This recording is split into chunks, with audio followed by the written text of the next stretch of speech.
Okay, we are back in the Finance Committee, adjourned the Executive Committee at 7:32.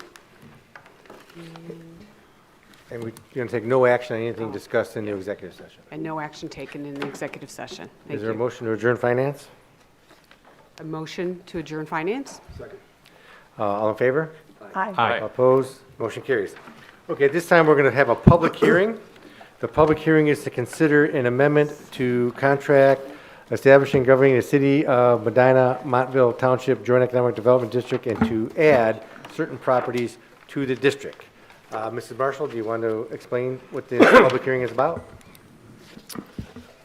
Sure. Thank you, Mr. President. So this request is to amend our City of Medina Montville Township contract by adding district to the JED territory. And for consideration this evening are 4 parcels, 2 of which are owned by Cobblestone Crossings LLC, and then 2 are owned by, well, hold on a minute, the other name of is Lakefront Ohio LLC.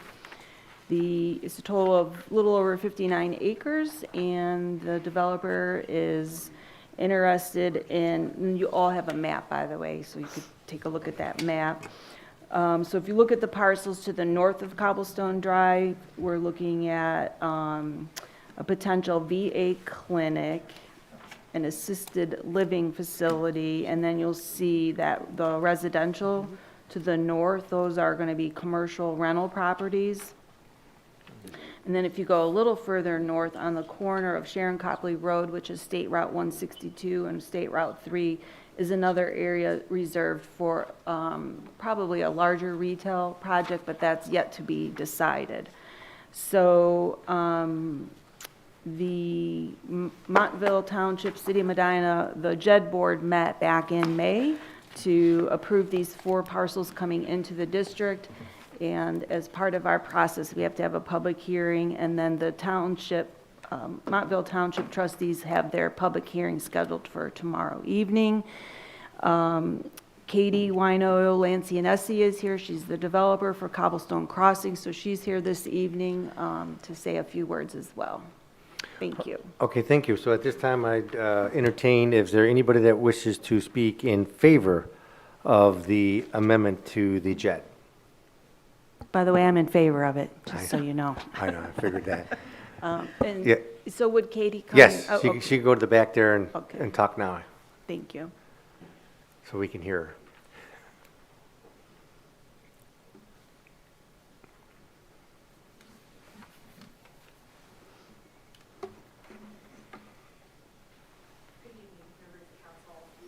Katie Wino Lancianus, and I am the developer at Cobblestone Crossings, which is located at the corner of State Route 162 and State Route 3.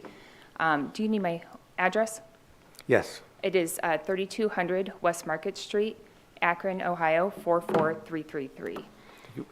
And thank you for hearing me tonight. We are bringing to you tonight this application to be considered to add, as Ms. Marshall said, approximately 55 acres into the JED. This 90-acre development total is within the JED expansion area in Montville Township. And we have been working over the past couple of years with both Montville Township and the city with the zoning that would be located in this JED. As Ms. Marshall mentioned, there is projects in place currently that we're working through final approvals for multifamily rentals, a VA clinic, and working on approvals right now for an assisted living facility. There's future development as you go north, which is to the left on your page, it's about 21 additional acres that will have some large commercial projects on it that are still to be determined. We're finalizing right now our engineering at the county level and anticipate getting shovels in the ground this spring. And I'd be happy to answer any questions. Think anybody have any questions? Oh, thank you. Mr. President, Ms. also, I just would like to note that she has also completed a traffic study for the site and has received approval from ODOT for a right-in, Correct. off So- of State Route 3, is that correct? That is correct. Off of State Route 3, there's a right in, and then full access on State Route 162. At the southern edge of the development, access will be at Cobblestone Park Drive. Thank you. Thank you. Is there anybody else that wishes to speak in favor of the amendment to the JED agreement? Is there anybody that wishes to speak against the amendment to the JED agreement? Hearing none, the public hearing is closed. At this time, I'd like to call the January 12th, 2026 council meeting to order. If you please rise for the pledge of allegiance. I pledge allegiance to the flag of the United States of America and to the republic for which it stands, one nation, under God, indivisible, with liberty and justice for all.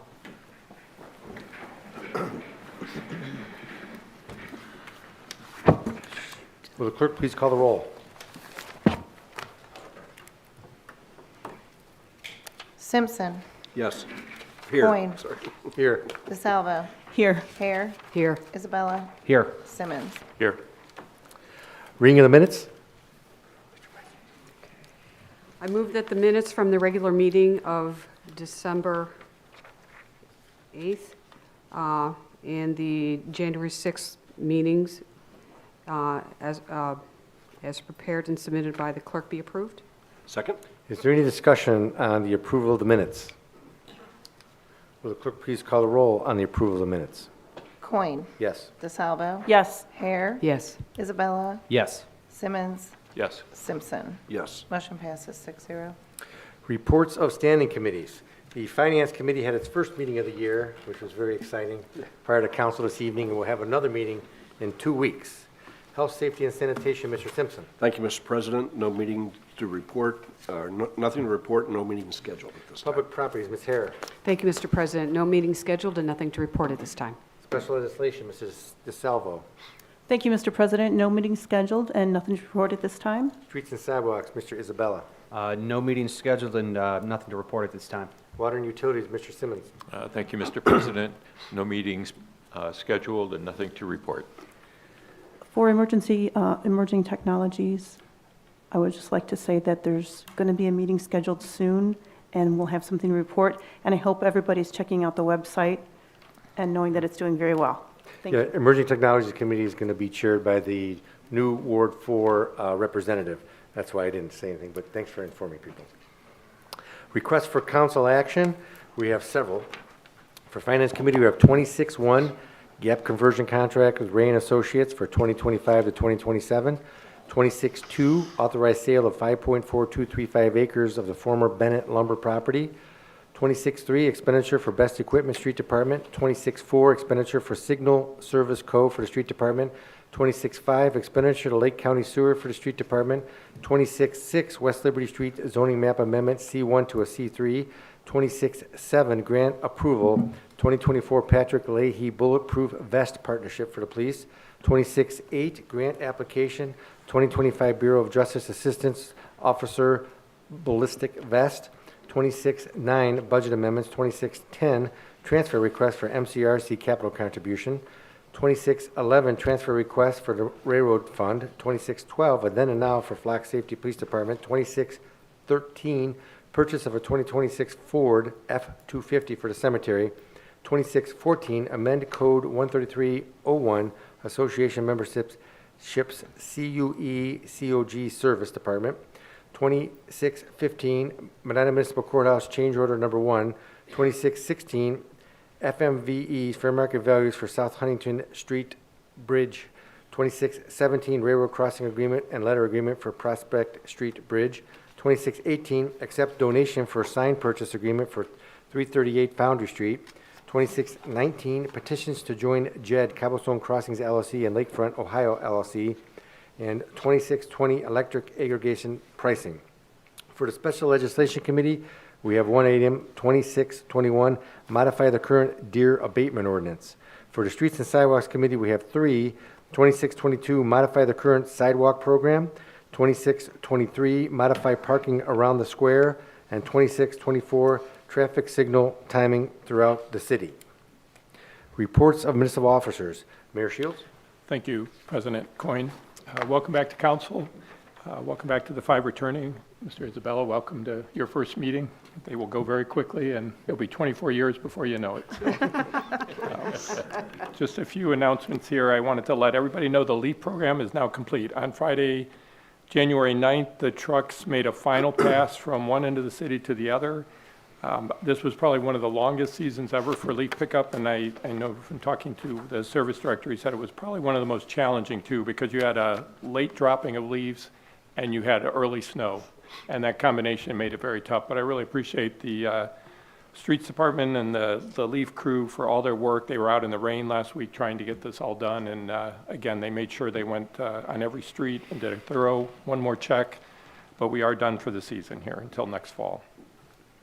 Wanted to let you know on Saturday, this past Saturday, January 10th, the America 250 Medina program had its first event at the library for almost a packed community room, and our own Chet Simmons, councilperson, as well as former councilperson Roger Smalley were both instrumental in a really interesting program that was a declaration of independence through early federal legislation. And I wanted to invite the public 2 weeks, January 24th, America 250 program will present another presentation at 1 o'clock at the Medina Library Community Room, which focuses on the founding of Medina and its early years. So very entertaining and very well attended on Saturday. So thank you, Mr. Simmons and Mr. Smalley, for a great program for the Medina 250, for America 250.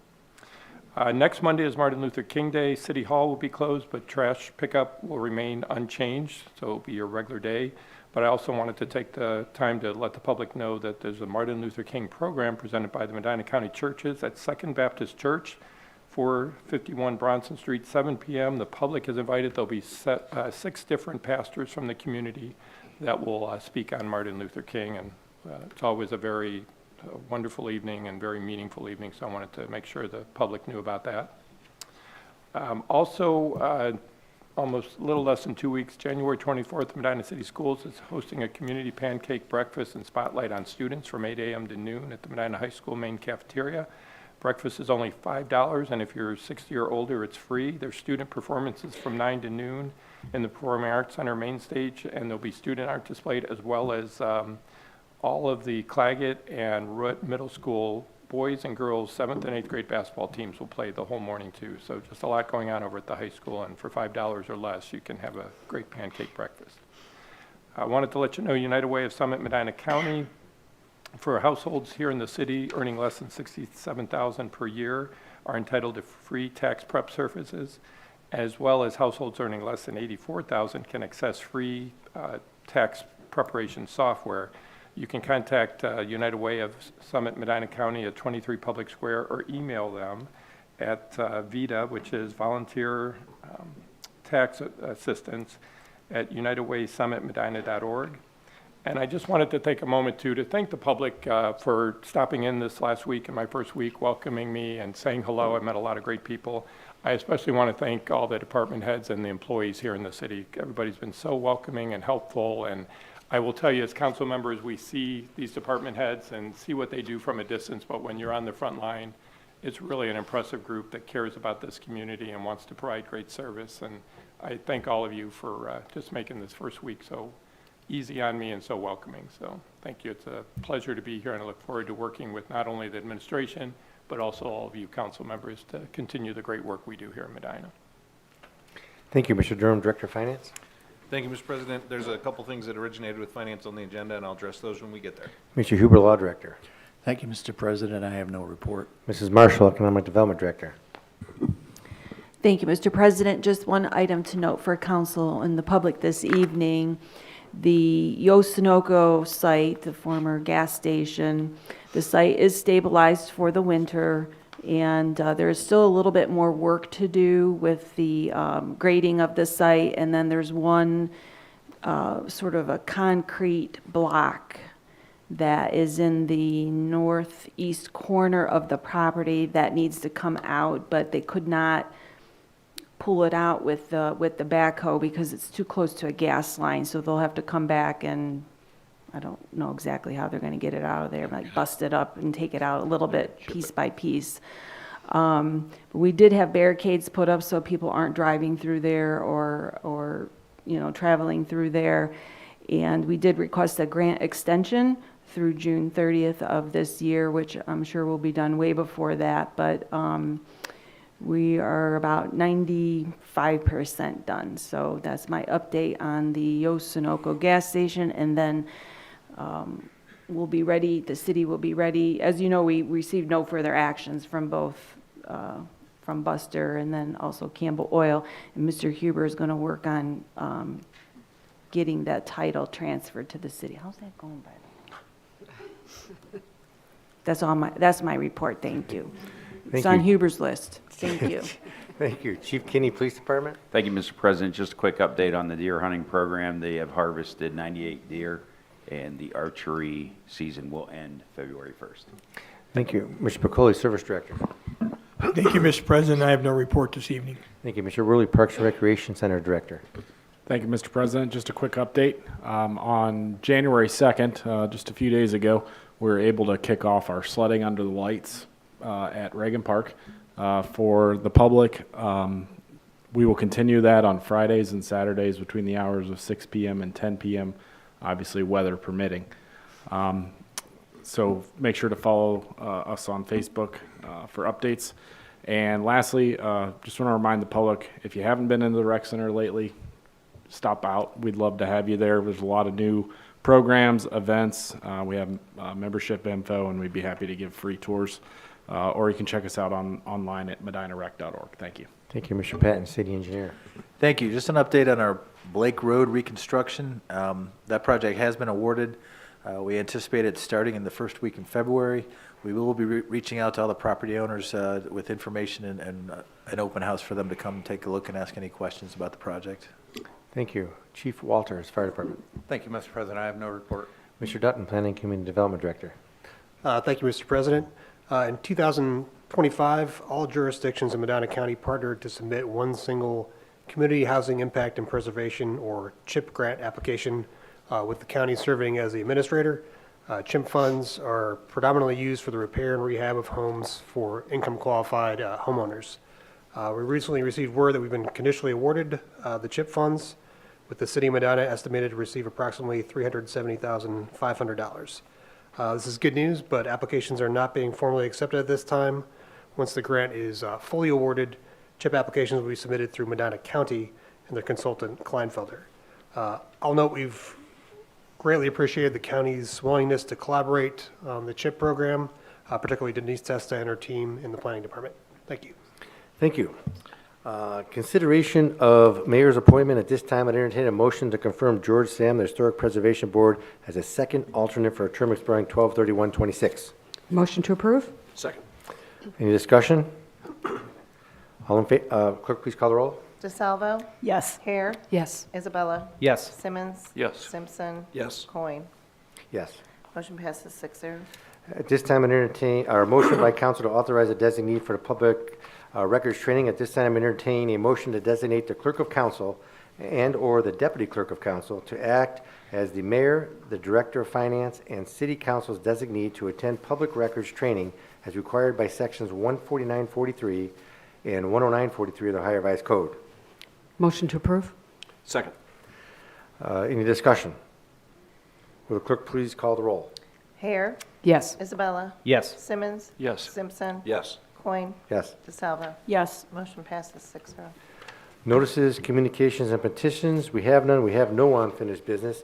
Introduction of visitors. Members of the public will be permitted the opportunity to speak on any issue or concern which pertains to the city during a portion of the council agenda devoted to introduction of visitors. All comments shall be directed to the chair, and a reasonable time limit of approximately 5 minutes will be imposed. If there's a group, please appoint a spokesperson. Speakers should approach the rear microphone and state their name and address so it can be entered into the minutes. Members of the public will be afforded the opportunity to comment on other portions of the meeting as determined by the chair or by a vote of the majority of council members present. Is there anybody that wishes to address council at this time? Janet? Thank you. My name is Janet Newcomer, and I am the Executive Director of Feeding Medina County. I come here tonight to say thank you very much. Thank you to City Council, thank you to the Mayor, Thank you to the police chief, to the fire chief, and to so many of you who volunteered at our city distribution on December 30th. I wanted just to share a few numbers with you. We distributed 3,125 pounds of food. We served 85 families. That breaks down to 275 individuals.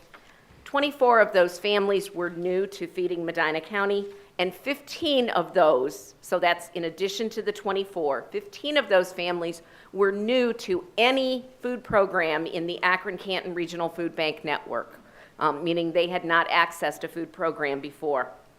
We think it's really important to reach out to people who normally don't access us, so I want to thank you for providing us with the vehicle to be able to do that. Of those families that we served, 35 were families with children, 50 were families without children. We served, or you gave us the ability to serve 90 children ages 0 to 17 and 50 seniors and 135 adults. You made a tremendous impact helping those people who are struggling with food insecurity, and on behalf of those families that we served, I say a very heartfelt thank you. Well, thank you. And I guess the question that we have is, I mean, we donated up to $50,000 to be used to help feed those in need in the city of Medina. I'm pretty sure we didn't spend that amount Correct. during this first go-around. So the question would be, is there enough available, or when would we know the amount of money that was spent, and when can we do another event? We are calculating how much we spent because we, in advance of this, purchased food. So I will have those numbers for you shortly, but I don't have them tonight yet. We anticipate using additional funds to serve seniors. We'll be doing our Staples for Seniors program on Friday for seniors located in the senior housing facilities throughout the city of Medina. We're also opening up the emergency pantry. I think by the end of the month, we'll be able to calculate what we have left, and then we'll come to you and we'll select another date to do a second distribution. We appreciate it. We appreciate the great partnership with Feeding Medina County in order to help the residents of the city of Medina. I know you go beyond that and help the people of the county, but in these times that are difficult for a lot of people, we're glad to provide them with assistance and, sustenance that they definitely need in these, these harder times. We just could not be more grateful. The volunteer turnout was exceptional, and the number of people that we served was significant. So again, thank you. Thank you. Moving on, is there anybody else that wishes to address council at this time? Yes, sir. Thank you.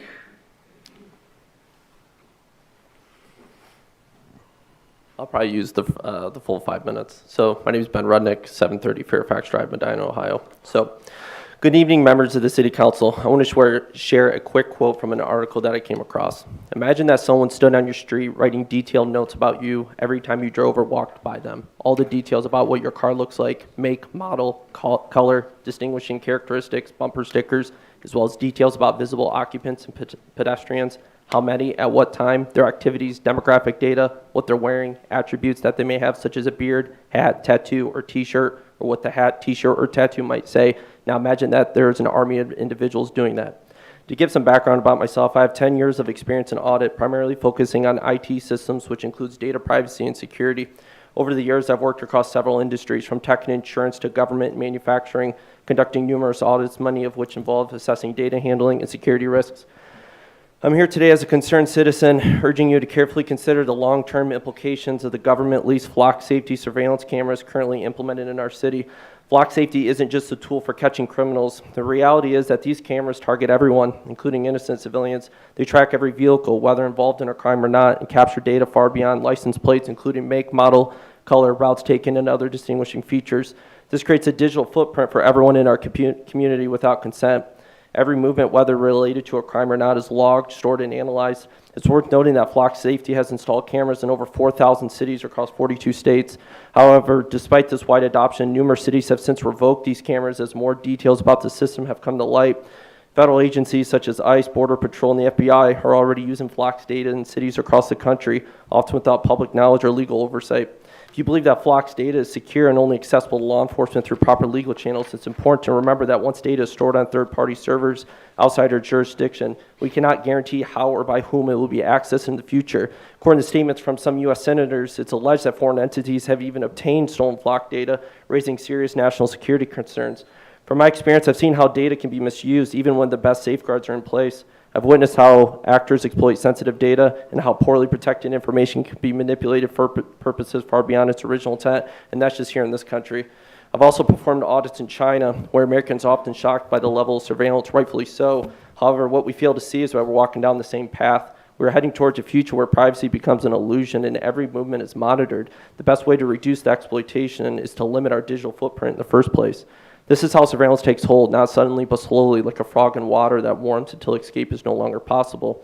In today's world, data has become a more valuable commodity than gold or oil, an asset that can be bought, sold, and exploited with little regard for people it represents. Flock's databases is a treasure chest for many entities. Flock's systems doesn't just track criminals, it tracks the movement of innocent people visiting personal locations such as churches, reproductive health clinics, or protests.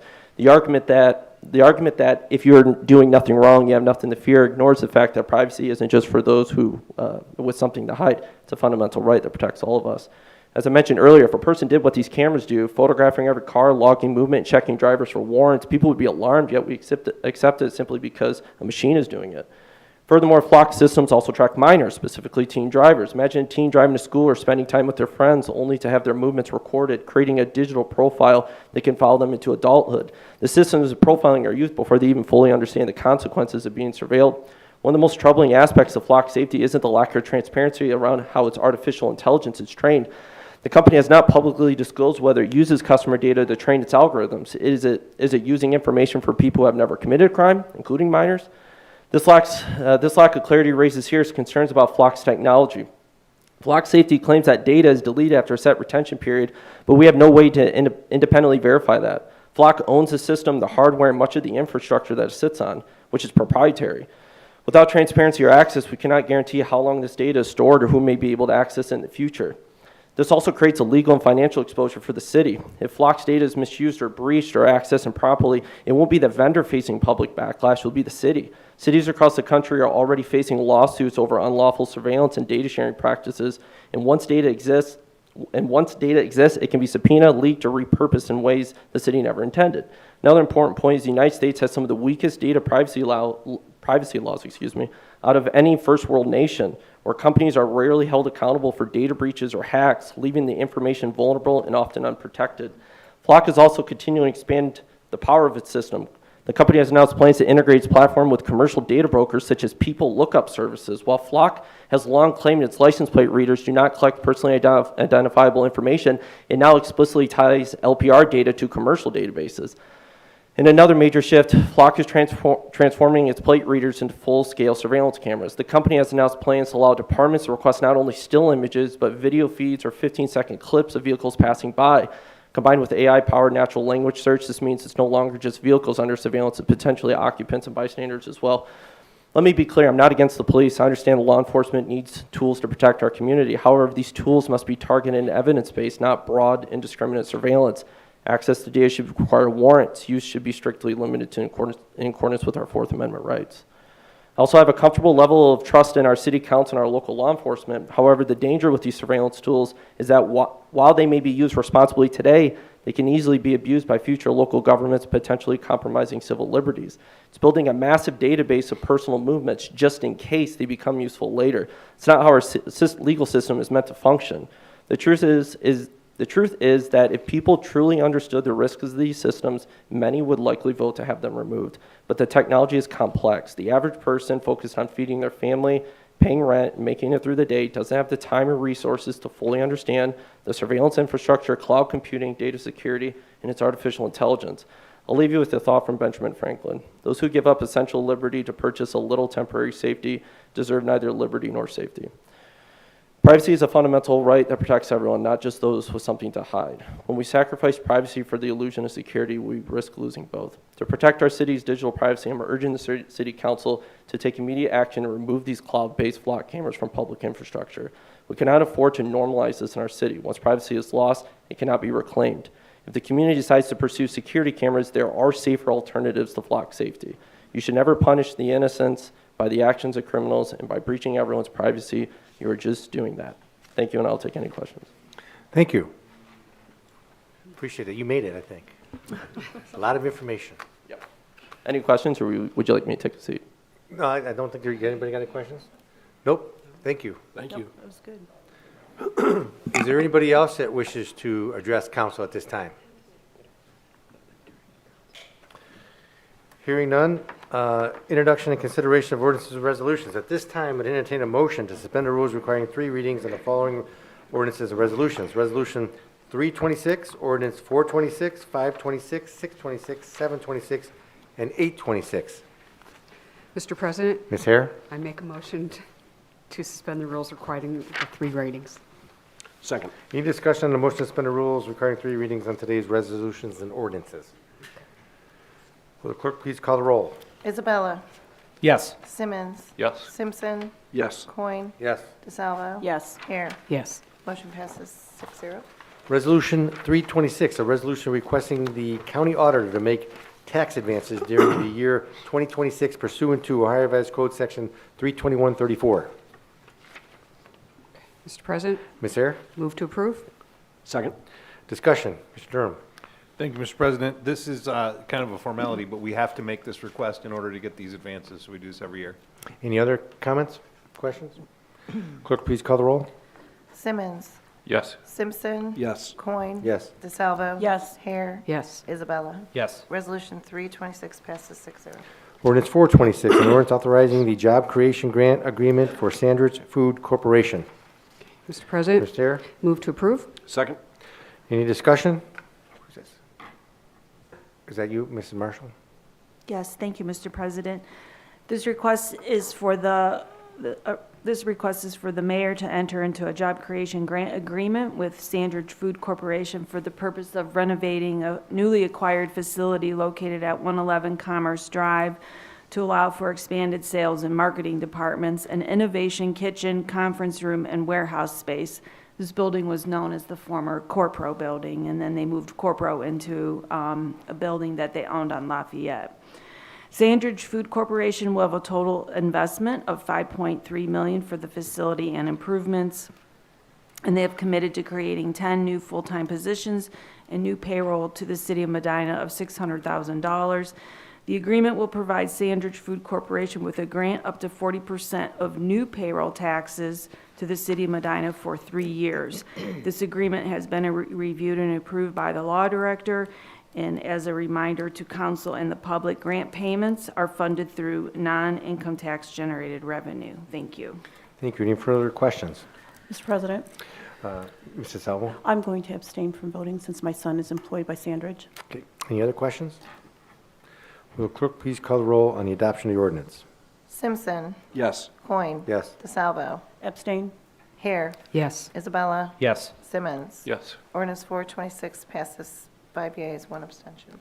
Ordinance 526, an ordinance amending sections 3102B9, 3105, and 3107 of the Salaries and Benefits Code of the City of Medina, Ohio, relative to abolishing the cable TV department, creating a communications department, and accepting the new updated job descriptions.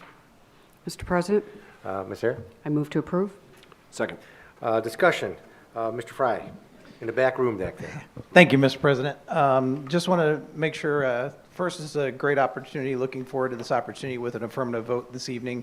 The opportunities that this communications department will create for the city and its residents. I also want to remind council that there are no wage adjustments at this time, and the new job descriptions were approved by Todd Hunt as well as Greg Huber, our law department, and also approved by the Civil Service Commission as well. And I want to give thanks to Paul Rose and Chet Simmons for their work on our Access Committee to get this to council, and also thank Mayors Hanwell and Shields, and also council through the subcommittees to get us to where we are here this evening. Yeah, thank you. And it's kind of unique as you see where we're progressing in the community. We no longer have cable TV, which pretty much everybody has Hulu or whatever that is. You know, everybody does all those Netflix, Hulu, and all those other kind of streaming programs that we're moving to, which is kind of a testament of how technology changes and how we have to keep up with it. So this makes a lot of sense, and I think it'll be beneficial to the city as a whole. Does anybody else have any questions or comments on that? Just that I know that, that Jared worked really hard on getting the website up and going, and I think that this is going to be a very good thing for the city. Thank you. Will the clerk please call the roll? Coin. Yes. DeSalvo. Yes. Hare. Yes. Excuse me, Isabella. Yes. Simmons. Yes. Simpson. Yes. Ordinance 526 passes 6-0. Ordinance 626, an ordinance amending ordinance number 21825 passed December 8, 2025, amendments to the 2026 budget. Mr. President, Ms. Hare? move to approve. Second? Discussion. Durham? Thank you, Mr. President. This is adjustments to the budget as we discussed at the finance meeting earlier. Thank you. Any further discussion? Clerk, please call the roll on adoption of the ordinance. DeSalvo. Yes. Hare. Yes. Isabella. Yes. Simmons. Yes. Simpson. Yes. Coin. Yes. Ordinance 626 passes 6-0. Ordinance 726, an ordinance authorizing the finance director to make certain fund transfers. Mr. President, Ms. Hare? move to approve. Second? Discussion. Mr. Durham? There are two transfers here. One is the city's contribution to capital for the rec center, and the other is the city's contribution to the city-owned railway. Any further discussion? Clerk, please call the roll on adoption of the ordinance. Hare. Yes. Isabella. Yes. Simmons. Yes. Simpson. Yes. Coin. Yes. DeSalvo. Yes. Ordinance 726 passes 6-0. Ordinance 826, an ordinance of the Council of the City of Medina, Ohio, certifying that when a municipal This was withdrawn at finance. oh, this was the one withdrawn? Okay. Ordinance 826 has been withdrawn from the agenda. So at this time, I'd entertain council comments. Mr. Simpson? Thank you, Mr. President. First of all, Mayor Shields, I just want to congratulate you on your first week in office, and I'm sure that all the department heads are excited to be working with you. I hope Mayor Hamill's enjoying his time off in some warmer weather. There's a lot of things going on around the world and in our country that frankly, me personally, is embarrassing. But in saying that, we have to deal with what life throws at us, and to deal with that, I just, again, remind everybody, just try to be kind to one another, and it will make a difference. Thank you. Thank you. Mr. Simmons? Yes. Thank you very much to Janet Newcomer, Feeding Medina County, for partnering with the city on our December 30th food distribution. If you were there, what an outpouring of support. Thank you to the police department for their traffic management. Larry, thank you for the fire department for all the lights and things. The Fair Board for opening up that facility for us to use that for the distribution, for CERT for traffic control, for all the city volunteers, community volunteers. It was an awesome evening, so thank you very much. Thank you. Mr. Isabella, this is your first welcome. Yeah, I guess I got to say something. Yes, This you is do. the first one. Just would like to, again, congratulate Mayor Shields. Excited to work with you for these, hopefully, more than 4, but minimum 4. Lots of people to thank, obviously. I have to thank the residents and voters of the city of Medina for putting their faith in me. Hopefully I can, do what I can with that faith and, earn your vote, 4 years from now. In large part, I'm not standing here without the help of my mom, Barb Isabella. She was an absolute rock star for my campaign. You probably saw her around town more than I did in an Isabella for Council shirt. So from the bottom of my heart, thanks, Mom. And other than that, just really excited to get to work on behalf of the city of Medina. Thanks. Thanks and welcome. Mrs. DeSalvo? Thank you, Mr. President. I just wanted to add my congratulations to Mayor Shields. I look forward to working with you, and I look forward to working with Mr. Isabella on our new council. I'm very excited about that.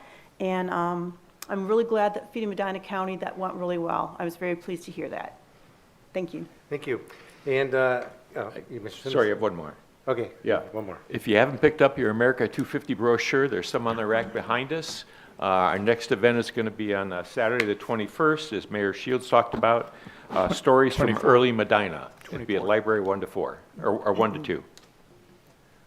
So at this time, as you notice to my right, your left, we have a vacant seat here. It was Mr. Shields, who was a Ward 4 council representative, who is now the mayor of the city of Medina. We have an obligation on council to fill this vacant seat. So In order to fill that vacant seats, we're going to conduct interviews at this time we have 5 individuals who are pursuing the vacant seat. We had 6. One individual has asked to be removed from consideration. So the interviews will be conducted in the order that the request or the applications were received by our clerk of council.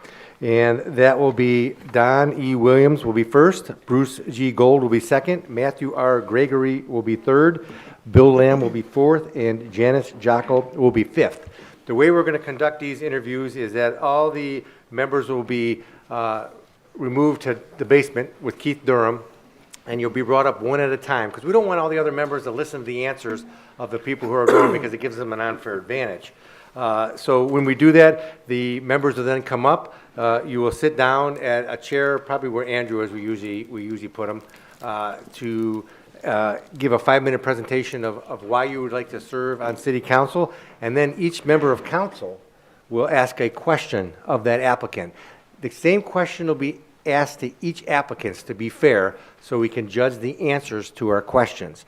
That way, when the same question answered, the feedback we get, we'll be able to discuss in executive session of the answers to those questions and make an informed decision of who we believe will be best to serve as a Ward 4 council representative in the next 2 years, because since the general election is 2 years from now, that's when the individual will have to run for office again for Ward 4, will be in 2 years. So at this time, I would like all the members except for Don Williams to follow Keith Durham in the back door over there, to go downstairs. Do we have any cookies or coffee down there? Probably not, huh? Just some water? Nothing? Keith will sing to you for a while so we can get you loosened up a little bit and relax you a little bit. He'll talk you into being Ohio State fans if you're not already. Yes, he might do that.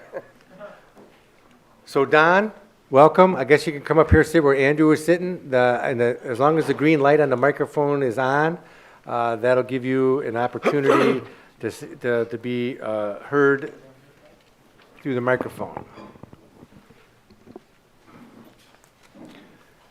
So welcome, Don. So Don Williams, if you could state your name and where your address is, and then if you'd like to, we'll give you 5 minutes an opportunity to let us know, why would you like to be a Ward 4 council representative? Yes. I'm sorry. Oh wait, Jared's, the microphone's off. Green? Okay, not green enough. Okay, microphone is Testing, on. testing, Yes, okay, you're yeah. on. Okay, it might go 5 minutes and 10 seconds when my timer. Okay. I wanted to say good evening, and Mr. President, members of council, thank you very much for this opportunity to submit to you why I believe I am your strongest choice to fill this vacancy in Ward 4. I'm going to present you with 3 fundamental reasons that I believe support that statement, and respectfully ask for your support to achieve that goal. The first reason that I propose is I love Medina. A very simple statement, but I think it's significant and relevant to the question, because to love this town, to know this town, to be proud of this town is an important aspect of serving on this council, I believe, and I see it exhibited by all of you because I regularly come and watch, of course. Medina has always been my home. My parents moved here in 1956 when I was but a wee boy. And although my career has taken me to different locations for a few years here and there, Medina has always been home. Since the square was a faltering fountain with a pipe railing around it painted green and up until now, it's been a minute. When someone asks me where I'm from, my reply is usually I'm from Medina, Ohio, the crown jewel in the buckle of the Rust Belt. And they get a chuckle out of that sometimes, but I think there's truth in that as well. Medina is special. Medina is absolutely special. In my opinion, the city has been on an outstanding trajectory for the last several years, and we need to continue that trajectory towards excellence. Not just simply good enough or acceptable, but excellence.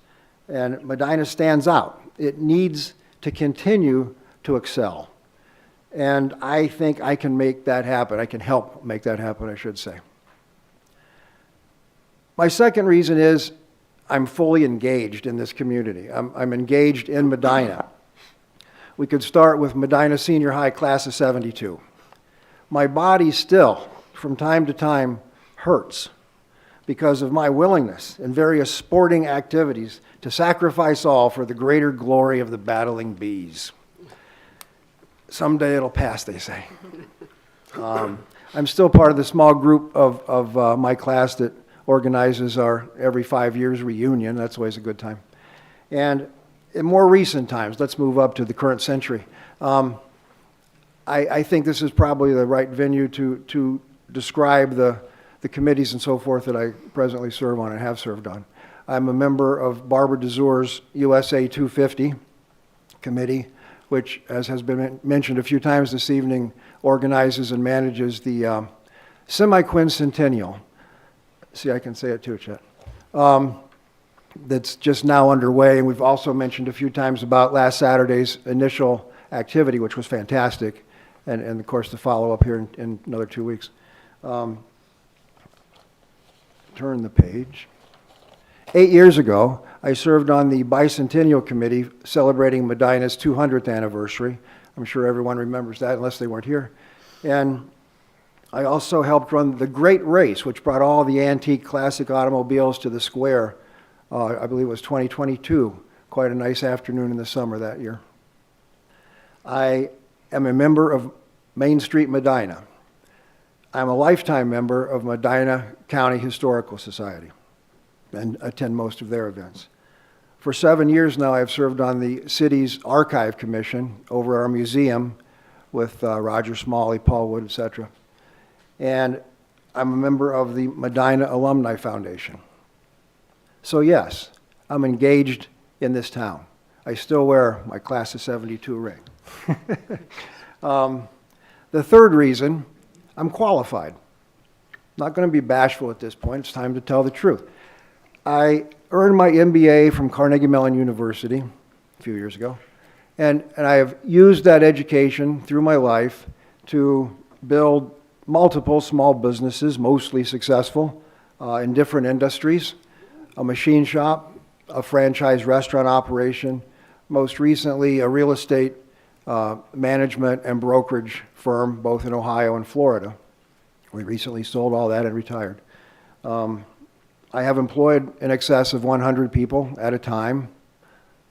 I think that was fun. I've gone broke, and I've come back from that experience smarter and stronger. I've also held different management positions with 3 different Fortune 500 companies through the decades. I think perhaps it's also worthwhile and valuable to mention some of my avocational activities, that is to say hobbies. I was the national president of an organization with 10,000 members nationwide, worldwide, with across the United States and Canada, with 40 chapters in 40 states, as well as provinces of Canada, Europe, and Australia. I did that for 5 years, $1 million budget annually. I get things done, and I get them done well. And I can do that for the city of Medina, and I want to do that for the city of Medina very much. So in closing, let me just say that Medina must continue to excel, that we have to maintain the trajectory of being a high-value location, which I think we are excelling at that, but we have to maintain that and even improve it, both for existing and future residents, visitors, which are invaluable, and businesses. So if you bring me into the fold on council, you will not be disappointed. In fact, I will exceed your expectations. And I very respectfully and earnestly ask for your support and vote this evening. Thank you. Thank you. So at this time, each council member is going to ask you a question, and the question will be asked of all the other candidates, the same question. So I will start first. My question to you is, what do you think is the most important issue facing the city of Medina? That is a tough one. As you know, I come and attend these and watch all the various issues, and everything seems to be well in hand where it's not really an issue. It's not something that's in debate. Very honestly, I think one of the largest issues that confronts the residents of Medina is the deer problem. And I hate to drag that thing back up again, but it's there. It's a reality. I had 11 deer on my lawn this morning. And how do you address that? I think a guy named John Coyne described my opinion very well of how we might move forward. It is a comprehensive plan. Your video during the campaign, I thought that nailed it. You know, the idea of involvement of police, sharpshooters, where do they feed, understanding the problem in more depth. I thought it was brilliant and a fantastic starting place. I don't mean to flatter you, but I mean that. I guess that's my answer. Thank you. Mr. Simpson. Thanks, Don, for putting your hat in the ring. Wish you the best of luck. My question is, our city charter states that council members and the seats they were elected for are nonpartisan. Do you agree or not, and why? I think the guys that wrote that charter were brilliant. I absolutely agree. I prefer to not know which way someone leans. I think that leaning, partisan if you will, tends to be more of a national issue. I don't see that it really impacts the governance of Medina dramatically. And I think it's incredibly smart to have a nonpartisan council, administration, et cetera. I think it's a shame. I know, well, I won't go into that. I think it's just a brilliant way to do it, and I fully support it. Thank you, sir. Thank you. Mrs. DeSalvo. Thank you for coming tonight. So how would you handle a situation in your ward where there's a vocally strong minority that opposes something that appears to be the benefit of the community? Where there's a vocal loud... Yeah, a vocal minority that strongly supports something that doesn't appear that it would be, or they disapprove of something that it appears that would be beneficial to They're against the majority position. Correct. Okay. Yeah, there's a simple one-word answer to that: communication. You have to bring those people or the leadership of that group together, understand what they mean. The young man that spoke at length and incredibly fast has an issue. You know, absolutely there's meat in what he is saying and meaningful things, and other people might want to slough that off and not deal with it. That kind of thing is the nature of human society. Some people go one way, some people go another way. We have to communicate. We have to find that common ground, figure out a way that we don't, you know, start swinging fists and resolve in a reasonable fashion. You know, we used to say in a real estate transaction, a deal did not close until nobody was happy. The buyer's not quite happy, he spent too much. The seller's not quite happy, he didn't get enough. But somehow the deal goes down. And I think that's the essence of compromise and finding workable, viable solutions. Thank you. Thank you. Mr. Simmons. Thank you. Leadership rises and falls with relationships. As a Ward 4 council person, you'll be representing a specific population of Medina City residents. There's different perspectives, feelings, judgments, opinions, etc.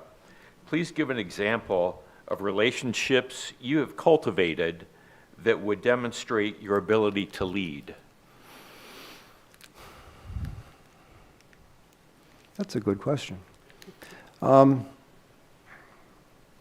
Again, building consensus, communicating, finding, you know, my experience in life has been that some of the most interesting people are people who are very different from me. My wife kind of frowns that in my old age, have found I like to talk to females more than males. They're interesting. They're a different perspective. I find it fascinating. I've spent my whole life talking to guys, you know, and I enjoy that. I went to, this is in no way racist. One of my very dearest friends is a black man. You all know him. And he and I and a group of his people went to Egypt together for a couple of weeks. That was fantastic. You know, just absolutely fantastic. And we came back like brothers. And I've had that experience over and over in life. The more different a person is, the more opportunity to grow, the more opportunity to find common ground that you didn't even know existed. And it enriches you. Thank you. Mm-hmm. Thank you. Ms. Hare? What does diversity and inclusion in the city of Medina look like to you? And how do you respond when someone says, that doesn't represent me? That plays right off of my previous answer. Diversity is an opportunity to expand, to deepen understanding of other people's positions. I will say there's two sides to that coin. I think there is meaning and positivity and meritocracy, if you will. I don't want diversity at the price of efficiency and proper results. But I think that's achievable. You know, it's certainly a hot topic and a difficult topic, but in general, I support the concept of including everybody blindly. As a landlord with hundreds of apartments through the decades, I am absolutely colorblind, religion blind, age blind, because there's no meaning in it. People are people. Good people come in all shapes, sizes, colors, and opinions. So how do you respond to someone who says, that doesn't represent me? Well, you got to sit down, maybe have a beer, and talk about, yes, it does. Yes, it does, because all of us, hopefully, have two legs, two arms, one head, get out of bed in the morning, the traditional pants on one leg at a time, and if you talk to someone for a little while, you'll discover interesting things in common. You know, when I was on a board, a national board, we had guys from New York City representing that part of the country. We had guys from a cornfield in Kansas representing that part of the country, and they hated each other. A darn city guy doesn't know what he's talking about, loudmouth, blah, blah. The country guy, well, that country hick, he doesn't know what he's talking about. He's never been out of the cornfield.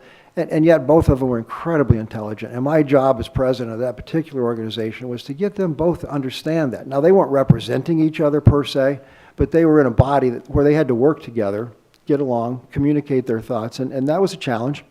But we got there, you know. If you grow up in a world where there's 10,000 people elbowing you and trying to get down the sidewalk at the same time and your voice can't be heard like a city guy, you're used to shouting. You got to make noise to be heard. The guy that grows up in a cornfield in Kansas, he's delighted to see another human being. He hasn't seen anybody for 2 weeks, and he wants to talk to you. How's your sister? How you doing? What's going on? You know, it's a very different approach to life. But they were both in the same organization. We needed to meld into a whole, and they got there. And again, communication, that coincidentally happens to have been the answer to 3 of these questions for me. You have to communicate with people. You have to open your ears, open your mind, and not sit on preformed opinions which are so frequently wrong. Thank you. Mm-hmm. Thank you. And finally, Mr. Isabella. Thank you for applying, Don. Medina City's motto is preserving the past, forging the future. How would you balance those objectives? And do you have any particular items that you feel the city needs to progress on or to change?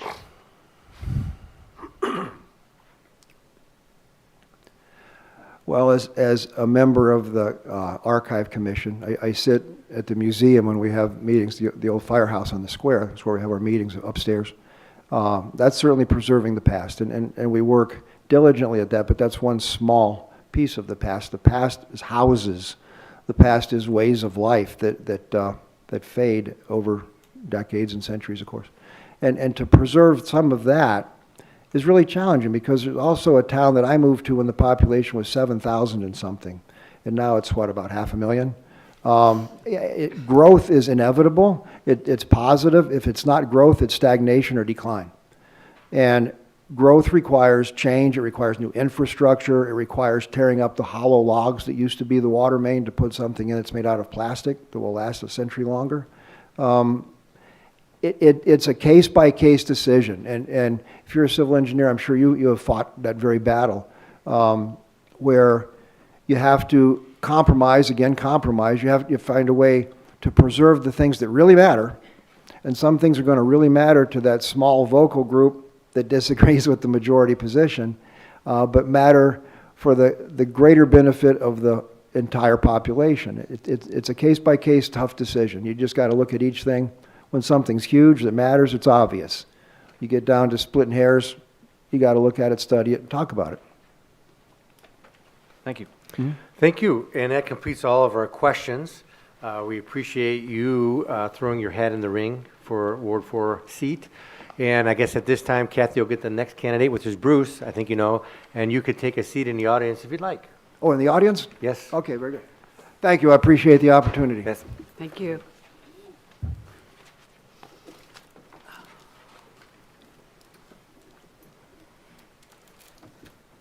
Bruce, welcome. Welcome to the hot seat, right up front here. So at this time, Bruce, just state your address so it can be entered into the minutes. And this is going to proceed where we'll give you 5 minutes to talk how you would like and why you would like to be a representative of Ward 4. And then each candidate, each council representative will ask you, the candidate, a question. And again, it's the same question that was asked to the previous candidate, so we can get a feel for how you respond to our questions. So at this time, just give us your address, and then you have 5 minutes to talk about why you would like to be a Ward 4 council representative. Hi, I'm Bruce Gold at 407 Providence Drive, and I've been in the city since '08. I chose to move here because of the opportunities presented. I was a friend of Tom Kruger's, who was the Economic Development Director before Kimberly. And Tom had asked me to help him on his campaign for council. And he challenged me. He said, Bruce, we don't have many people getting involved. And at that time, there wasn't the involvement. And because of that, I said, well, geez, I understand what you're saying. I want to be involved. I'm not doing anything. He goes, no, you're helping me. That's good. But I wanted to go even further. So I got put on a couple different committees. I was on planning. I was on water and utility rate review. Currently, I'm on planning still. I'm on the audit committee, audit review committee, and now also on the charter review committee. So I'm serving in those areas, and I wanted to expand that. I've been in Ward 4 the entire time I've been in the city as a resident, and I see it as an opportunity to bring forth maybe a view that isn't on council right now, and that is of a business owner. I moved here because I wanted to move my business here into the city, and it presented me with a great opportunity. So I bring that kind of perspective into council, and I think it's important because there is differences from that mindset. I saw that on the Planning Commission when I was asked to join, and it was specifically because I was a business owner. And it helps to bring that perspective to give a diversity of views, and that helped greatly. But Medina is a great place to live, raised my kids here. My wife and I aren't planning on going anywhere. We're going to stay here for a long time. And I just want to be able to give back to the city, and I think that's important. Thank you. So at this time, each council representative will ask you a question. And my question to you is, what do you think is the most important issue facing the city of Medina? Well, it's part of the problem that we have in Medina because everybody wants to be here. So now we have a corridor on Route 3 coming in from the south of the city that we have, and if you notice, there's about 5 or 6 new housing developments. And that's going to add even more traffic to the problem that we're having already, because Medina's kind of unique. Every single corridor that feeds the city is 2 lanes. And now we're seeing such growth, and we've had some problems. In fact, on council or on commission, we've seen a couple issues where they've had to do traffic studies coming up through Route 3 and how it was affecting proposed businesses, packets coming into the Planning Commission. And so we've had to discuss that. It's only going to get worse. We need to take a look at that because it is a factor. We're getting more and more traffic. And the current the latest traffic study was done where we were getting so many cars coming up there, more than you realize. It was in excess of 24,000 a day, and I was really surprised by that. But it's an issue we have to look and address. And we also have to look and address other issues. If you look at, for example, Lafayette, down Lafayette, there's areas that are on the periphery of the city, but there's no sidewalks, there's no way for people to get to certain areas in the city that are within walking distance of, for example, the mobile home park. And so you're looking at that, they don't have any sidewalks. And so if they want to go through to the Get-Go, I keep calling it that. It was named Get-Go when we first started. It kind of stuck. I believe it's Ego or Easy Go. At the corner. I don't know. Yeah. I pass it every day going to the office, so we see things like that. It might be minor, but it's part of the growth, and it's something that could definitely help. Thank you, Mr. Simpson. Thanks, Bruce, for throwing your hat in the ring. My question is, our city charter states that council members and the seats they were elected for are nonpartisan. Do you agree with that? If so or not, why? Yeah, I've seen how, as you're well aware of, Denny, I was attending meetings, getting involved in that, and just coming to the meeting without any thought of running for one of the seats. And I got to see that, how it can work and how it should work, that you put your partisanship aside for the betterment of the city. And I've seen that and how it works well. And yes, we can all have differences in philosophies and what's important to us, whether you're right or left, doesn't matter. But I've seen how the city can work with people coming together and promoting the city and what's best for the city as opposed to their own personal ideas. Thank you, Bruce. Thank you, Mrs. DeSalvo. Hi, thank you for coming. How would you handle a situation where a vocal minority strongly opposes something that appears to benefit the entire community? We've seen that on Planning Commission and have had to deal with it, where people were just the ones that were affected in the surrounding area. But we have to look at a couple different things. We can't sit there and promote an idea or a judgment based on how we feel. We have to look at in my case was the Planning Commission. In this case, the city charter. We have to see how the city charter is written and what we're allowed to do. Because when we start injecting our personal feelings, it becomes complicated, convoluted. But if we look at the charter and what the charter says, and we vote that way, then everybody knows we're in a level playing field.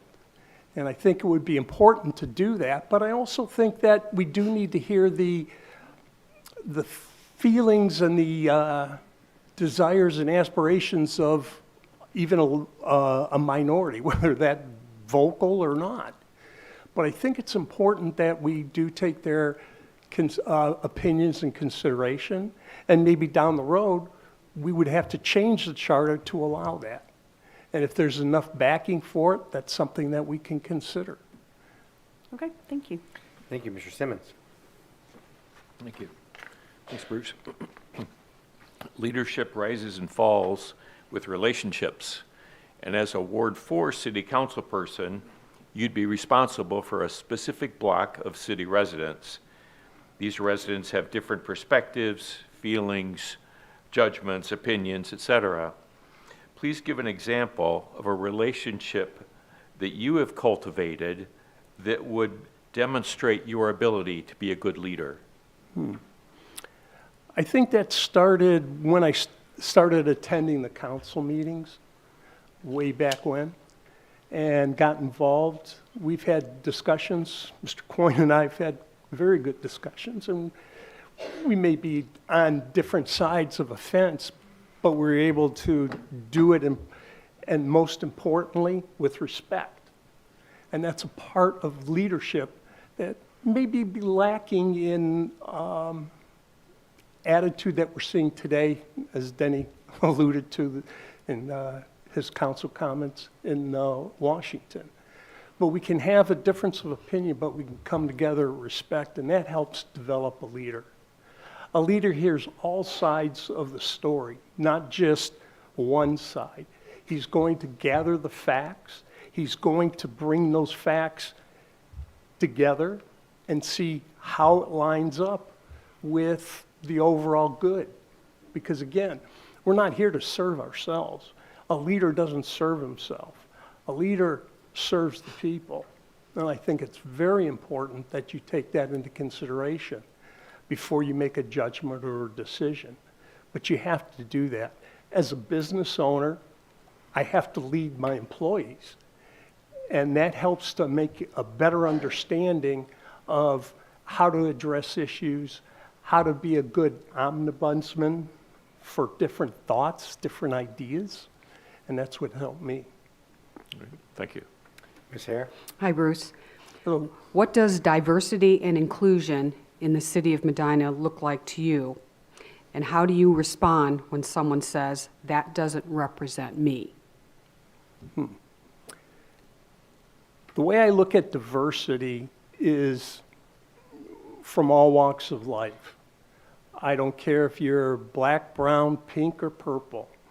You're a person, you're a member of this community, and you have your own thoughts, and you have value to that. What I see diversity meaning is outside of just the normal bounds. I see it as someone who grew up in the Cleveland area and brings a different perspective to then what we see here in Medina. Somebody who grew up in the generation today is going to be totally different than the generation I grew up in. But there's different thoughts and different ideas, and those ideas can be pulled together and brought to the point where we can respect each other, understand what their perspective is, and understand that the goal is to create a better Medina. And that's important. Again, putting the city at forefront instead of own personal values and ideas. I want to know how we can help improve this city. And that's forefront, I think, of anybody here on councils. And that's what you want to do. And I think, but understanding that you have to respect other people's walk of life. You know, I have employees from so many different walks of life that I have to understand that and help bring those ideas together. And when we have a brainstorming, we get to do that. We get to see different ideas and help incorporate that into our plan on moving a business forward. No different than with the city. Thank you. Mr. Isabella? Bruce, thank you for applying. Medina's city motto is preserving the past, forging the future. How would you balance those objectives, and do you have any particular items that you feel the city needs to progress or change on? I think, you know, it's important that we have history and we have a baseline on how the city was started, developed, and grew. And it's very important to be able to have that understanding. But going forward, we have to look at what changes need to be done, again, for the betterment of the city. As I discussed with the rapid growth in south of the city in Montville, we have to incorporate changes into our planning, our strategic planning, our understanding of how we're going to incorporate what's going to happen and how it can be best addressed. If we only keep it a two-lane road coming from the south or from the north or the east or the west, we're going to stagnate and cause problems. But if we understand that we have to look, yes, this is how we did this in Medina for years, but now there's a new metric that we have to incorporate into our understanding and make changes so that we have the foresight that we can see problems before they even arise. And addressing the need for growth and transportation and access to the city central is important, and that's what we need to look at and be able to incorporate and don't be static, but we want to be able to grow where we need and incorporate those ideas into that growth. Thanks. Bruce, thank you. Thank you for taking the time to apply for the Ward 4 seat and answering our questions. You could take a seat in the audience.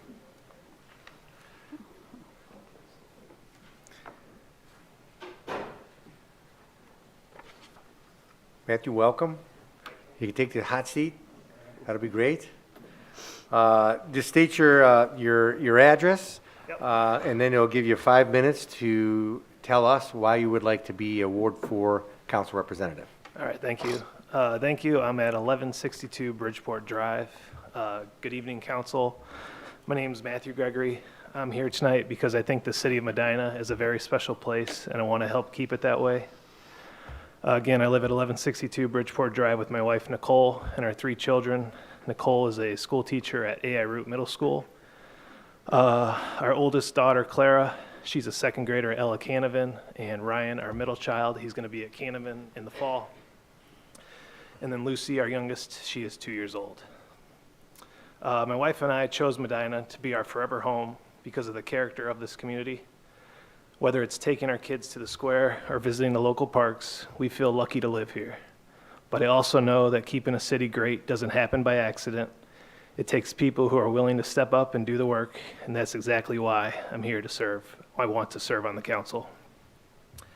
I am currently the assistant treasurer for Medina City Schools, but my journey in public service began over a decade ago. Since 2015, I've worked my way up the ladder of public finance. I started in entry-level support, and by 2021, I was serving as the treasurer of the ESC of Medina County. Over the past 10 years, I've had the unique opportunity to work under numerous boards and elected officials. I've seen firsthand what works and what doesn't work when it comes to governance. I've learned that the most effective leaders are those who prioritize responsible budgeting and transparent decision-making. In my work, I practice fiscal stewardship daily. I look for common sense solutions to complex business problems. I understand how the gears of local government turn, and I am ready to help any way possible on day one. Looking ahead, Medina's biggest opportunity and its biggest challenge is growth. We have a unique identity, preserving the past, forging the future.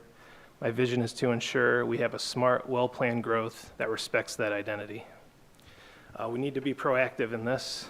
This means welcoming new businesses and families that fit our community's needs, while also being protective of the infrastructure and neighborhoods that make Medina a great place to live.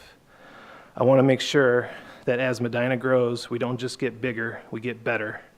This involves looking at our long-term planning through a fiscal lens, ensuring that every new project is sustainable and adds real value to the lives of our taxpayers. I want to help manage that balance so Medina stays the best it can be. Thank you, council, for your time tonight and for the work you do for our community. I appreciate your consideration for this appointment, and I'm happy to answer any questions. Thank you. Thank you, and we're going to ask you questions. So All right. I asked you the first question. The question I have for you is, what do you think is the most important issue facing the city of Medina? I think the number one issue just in the last couple of years has been the deer issue. It seems like it's making some progress, which is great. But if you just ask me for the one issue, it would be that. And then obviously the other issue, any other issues would be just handling growth, just making sure we have well-planned growth.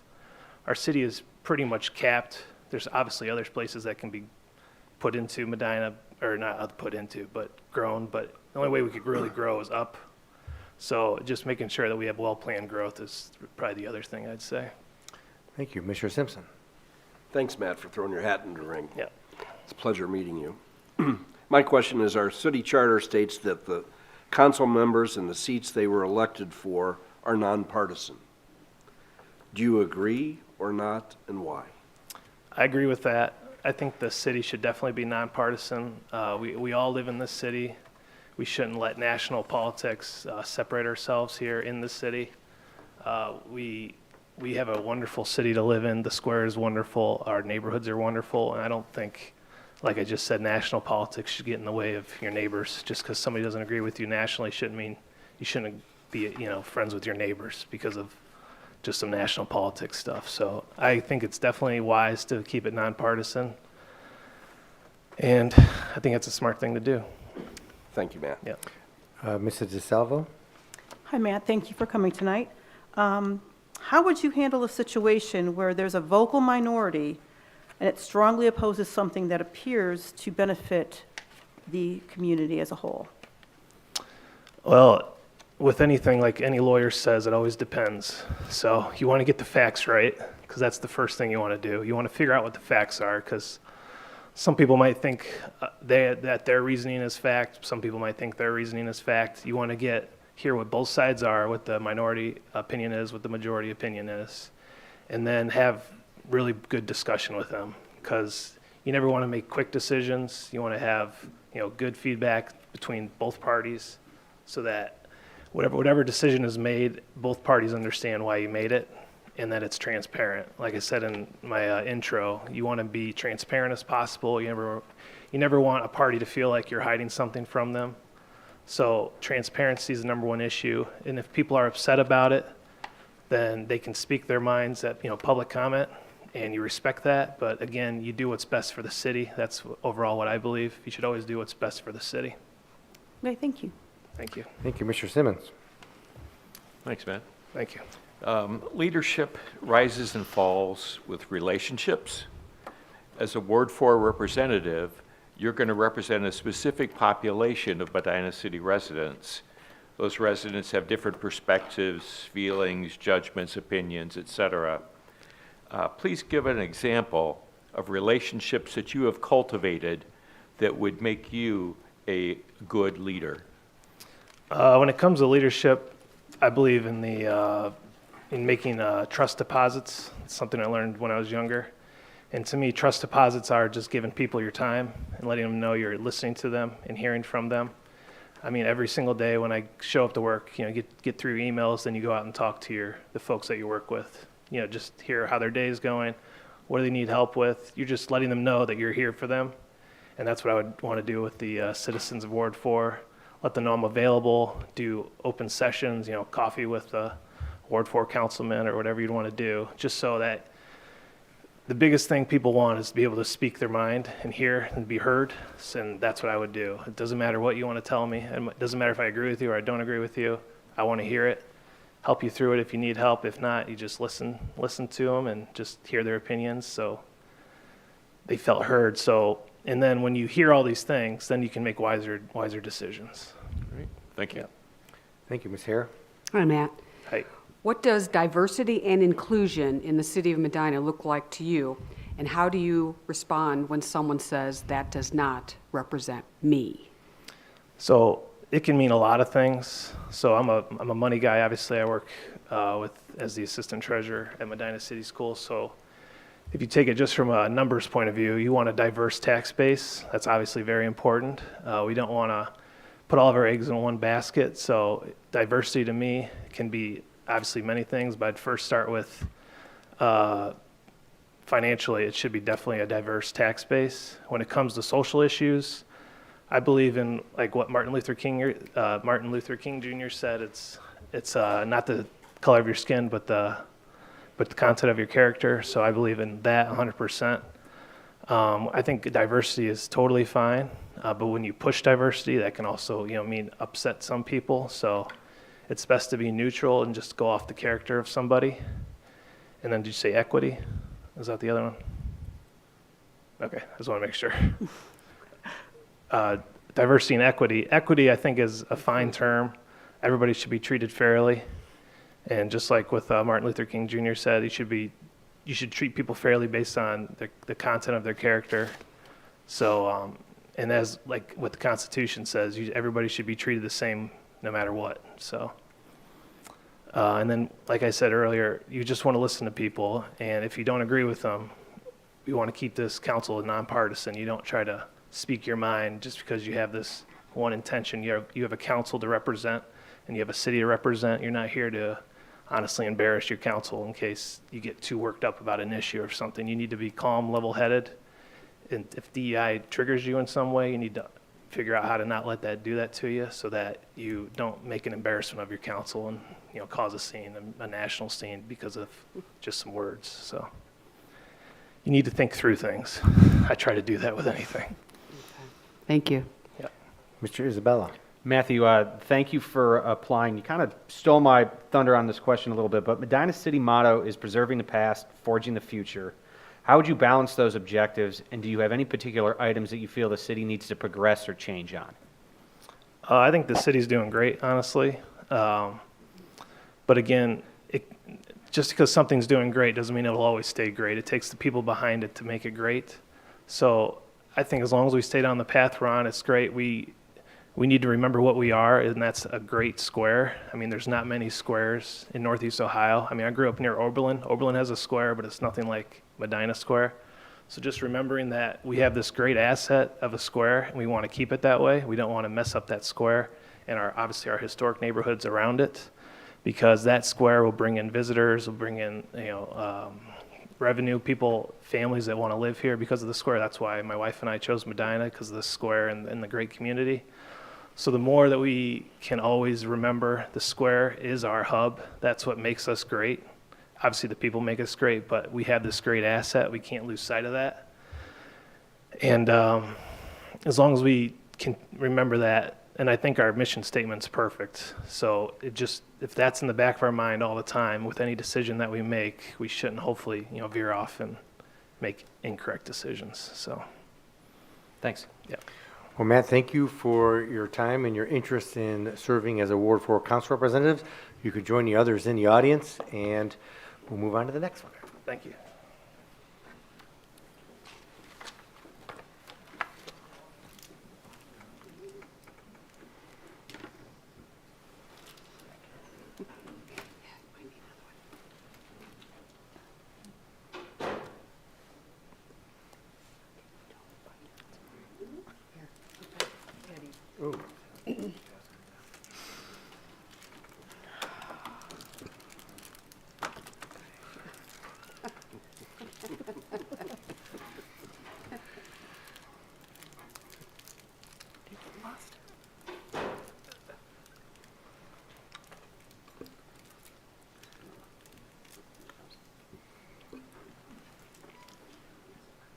There he is.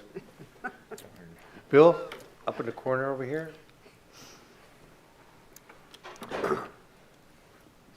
Bill, if you could state your address, and then we're going to give you 5 minutes to explain why you would like to be a Ward 4 council representative, and then we'll each ask you a question that we asked all the other candidates, so we can determine how your answer relates to everybody else.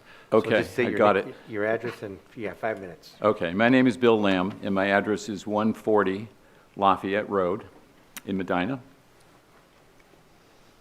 Good? Good. It's great to be here. I would have liked to have gone first, just to be perfectly honest with you. But I'm glad to be here. It's actually thrilling to me for a number of reasons. One of them, I think, is simply the idea of living here in Medina. I came here simply because I had a friend who was a school principal here named Wes Florian. And when I was getting out of college in Tennessee, I called him and I said, where should I go? Because I thought I could go any place to teach school. And he said to me, you've got to go to Medina. You've got to come to Medina because that's the best place to be, the best place to work. And so I came here in 1975 and taught school at Ella Canavan. And 6 years later, I ran for mayor and I was elected mayor. So I had an interesting introduction to the city. I was just initially attracted to it when I taught school.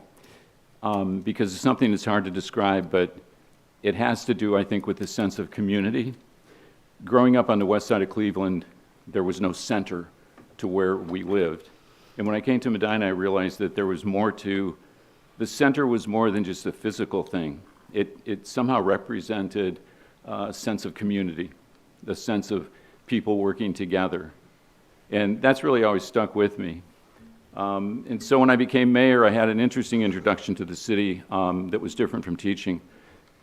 I had 3 as mayor, I worked with 3 different council presidents. Each one of them, I think, probably taught me something about the process and the relationships between city council and the mayor's office. So some of the things we worked on when I was mayor that are important, of course, we did all the routine things that you do to keep the machinery working and functional and provide services. But we also did a lot of things together, looking forward to what would be good to work on that's in the future. And some of those things were the railroad. While I was mayor, one of the rail lines that serves the industrial area was going to close. And so I worked with city council so we could buy the rail line. And that's why we have the Railroad Commission now. And we still have that rail line that serves that part of the industry. And a similar issue was the airport on 18 was going to close. And airports that closed almost never reopen. And there was no question that it would benefit it probably wouldn't benefit the city in 5 years or 10 years. But we knew if the airport closed, it would be gone. And so worked with council and we bought the airport. One of the most important things I think that we have is the downtown. Now, it's what I think attracted me to come. It attracts people to come here just to visit. Realtors say when people are looking for a house, they go through Brunswick or they go to Strongsville, they go someplace, they drive through Medina and they say, I want to move here. I want to live here. So the downtown had been restored to a degree, but it wasn't protected. So I worked with council for 6 years. And during that time, we created the historic district, the 9-block historic district, and the board that oversees the historic district. Those were important things, I think, that we didn't see the result of the benefit right away, but I think we see it in each of those things, we see it more as time went on. We also expanded the parks, expanded the police department, and importantly for safety service, when I was mayor, we had 1 firehouse, and it was on the square. And as the community began to grow, as well as the communities around us, we recognized that you couldn't have 1 firehouse on the square. And so we passed a levy, and that levy was the funding that built the 3 firehouses that we have now that provide this service to the community. After I was mayor, I had taught public school in Medina. After I was mayor, I opened the business that's now Cool Beans. We built the coffee house and then leased that business out. I went to Cleveland and I spent a number of years teaching at an inner city Catholic school. When I left the Catholic school, I went to Akron, lived in Medina, but went to Akron and taught at a Jewish school. I thought it'd be interesting to me, I'm not Catholic and I'm not Jewish, but I thought it'd be interesting to learn how to speak Hebrew. So I stayed at the Jewish school for 16 years, but I actually never learned to speak Hebrew. I learned a lot of songs and I can still say the prayers, but I still can't really speak Hebrew. It's a little more complicated than I thought, or I might not have been a good student, I'm not sure. Afterward, I ran for city council and served with some of you. I've been on city council with some of you, I know all of you. And that was an experience that was interesting for me in a lot of ways personally, because people would ask me, well, what did you like better? You know, what was that the difference, city council or mayor, which one did you like? And while mayor is a fascinating job, what was interesting to me about the difference of how do you address issues in the city as a group, comparative to how you worked as an individual, as a mayor.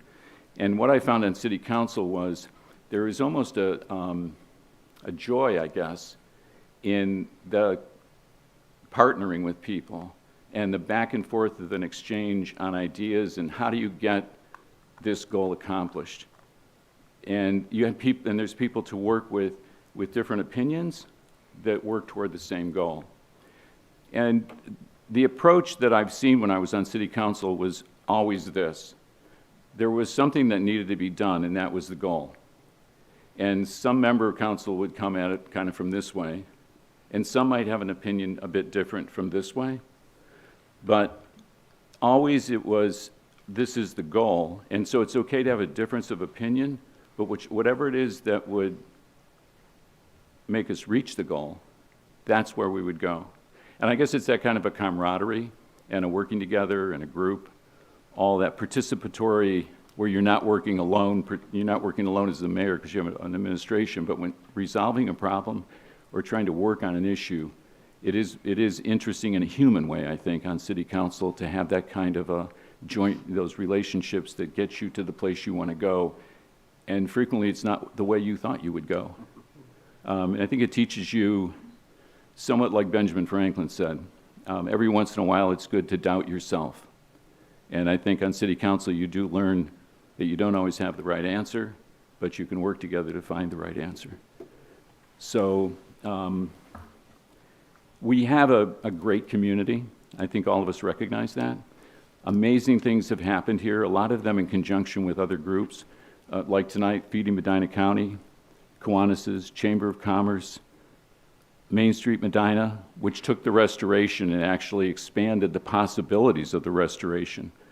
For decades, everybody talked about what would it be like to be a city where people wanted to come here, just a destination city. Well, I think Main Street Medina was really the launch of, they made this a destination city. We had the stage, but they made it work.